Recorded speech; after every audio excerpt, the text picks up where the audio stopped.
ఈ వీడియోలో మనము ఒక మంచి స్పెల్లింగ్ రూల్ను నేర్చుకుందాం.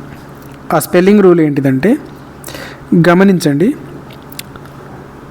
ఏదైనా ఒక వర్డ్ అది షార్ట్ ఓవెల్ తోటి, షార్ట్ ఓవెల్ అంటే AEIOU వాటితోటి కనుక ఎండ్ అయినప్పుడు దాని పక్కన కాన్సోనెంట్ కనుక ఉన్నట్లయితే, ఆ వర్డ్ పక్కన కాన్సోనెంట్ కనుక ఉన్నట్లయితే వాటికి ఈడీ యాడ్ చేసేటప్పుడు అవి డబుల్ అవుతాయి.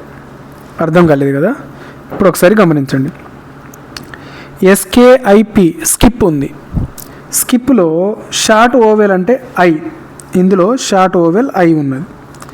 సో దీనికి ఈడీ యాడ్ చేసేటప్పుడు ఇక్కడ గమనించండి, ఏమైనది, లాస్ట్కున్న పి డబల్ అయింది, స్కిప్డ్.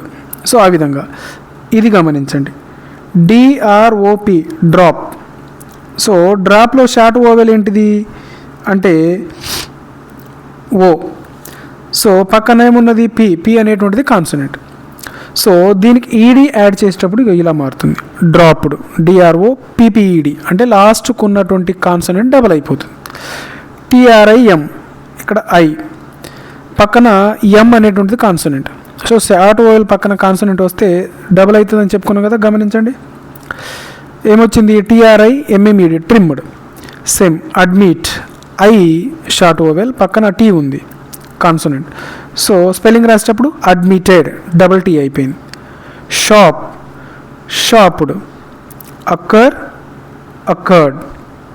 Next flip, flipped. ఈ విధంగా ఇక్కడ గమనించాల్సింది ఏంటిదంటే, ఏదైనా ఒక వర్డ్లో షార్ట్ ఓవెల్ ఉండి దాని పక్కన కాన్సోనెంట్ ఉంటే వర్బ్ యొక్క మూడో రూపం అంటే ఈడీ రాసేటప్పుడు ఆ లాస్ట్కున్న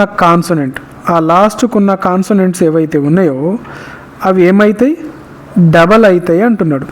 అది రూల్. సో అర్థమైందని అనుకుంటున్నాను. ఓకే, అర్థమైతే తప్పకుండా సబ్స్క్రైబ్ చేసుకోగలరు. ఇక్కడ ఇచ్చినటువంటి మిగిలిన ఇవి ఇచ్చినాను కదా ఇక్కడ నేను. సో వీటిలలో ఏదైనా ఒకదాని ఆన్సర్ను కామెంట్ చేయగలరు.